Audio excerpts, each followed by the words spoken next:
right now.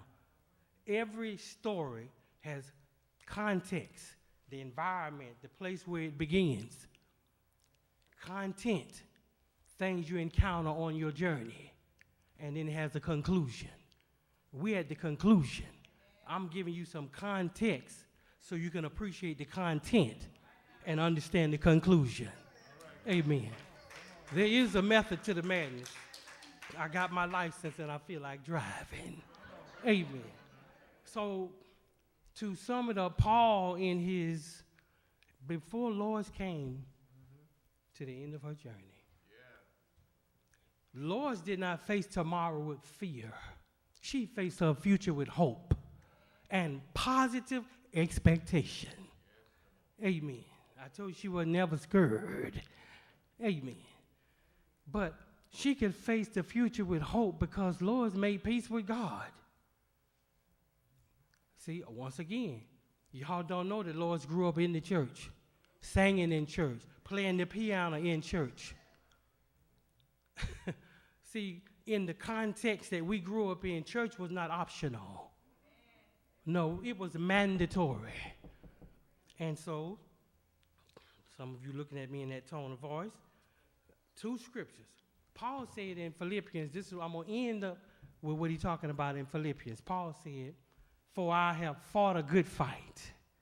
I told you she loved to fight. But she learned on her journey that you ain't got to fight people. She learned that we don't wrestle against flesh and blood, but against spiritual wickedness in high places. So Lord's fight changed. She went from fighting people, amen, to fighting this illness. And then she found out she ain't got to fight that either, because God will take care of it all. Amen. That ain't but 7 words. God will take care of it all. Amen. You keep them 7 words. You get 7 days in every week. That'll get you through it. And so, how will God take care of it all? 4 small but significant words. The Lord will provide. Amen. He provides comfort when you're grieving and in bereavement. He provides strength when you feel weak. He will provide substance and resources when yours dwindle down. He will provide guidance when you can't find and you've lost your way. The Lord will provide. Amen. Help me, somebody. So, Paul said, and this, if Lois could have spoke to each one of us right before she left,